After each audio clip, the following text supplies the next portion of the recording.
Everyone আসসালামু আলাইকুম, welcome to our tradition fine food channel. আজকে আপনাদের জন্য লাউ শাকের রেসিপি নিয়ে চলে আসলাম। তো প্রথমত আমি গিয়ে পেঁয়াজগুলোকে কেটে নিয়েছি। আর আজকে আমাদের এই লাউ শাকটা রান্না করা হবে মাটির চুলাতে। তো চলুন আমরা প্রথমত পর্যাপ্ত পরিমাণে তেল দিয়ে দিলাম, তারপর 1 কাপের মতোই পেঁয়াজ দিয়ে দিলাম, তারপর গিয়ে এখানে 2টা মাছের টুকরো দিয়ে দিলাম।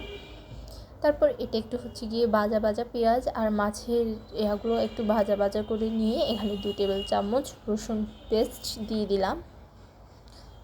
তারপর গিয়ে আবার একটু 1 টেবিল চামচের মতো লবণ দিয়ে দিলাম, হলুদ দিয়ে দিলাম অ্যান্ড মরিচ দিয়ে দিলাম 1 টেবিল চামচ করে।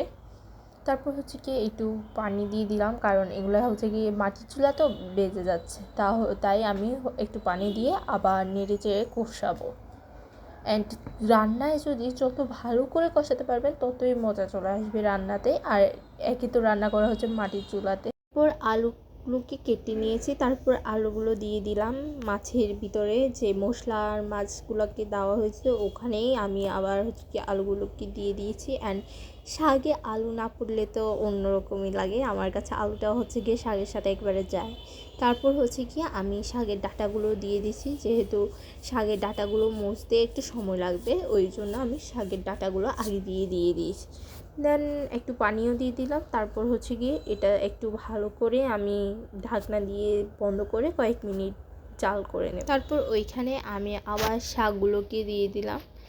অ্যান্ড শাকগুলো দেওয়ার পর এত সুন্দর একটা কালার চলে আসছে যে এটা বলার মতো না।